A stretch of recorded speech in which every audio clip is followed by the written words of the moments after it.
Hello అండి, బెండకాయ fry జిగురు లేకుండా పొడి పొడిగా రావాలంటే ఇలా వండుకోండి.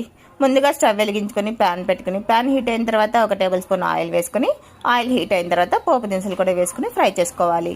అందులోనే 1 రెమ్మ కరివేపాకు, 1 మీడియం సైజు ఉల్లిపాయ, 2 పచ్చిమిరపకాయలని చిన్న చిన్న ముక్కలుగా కట్ చేసుకుని యాడ్ చేసుకోవాలి.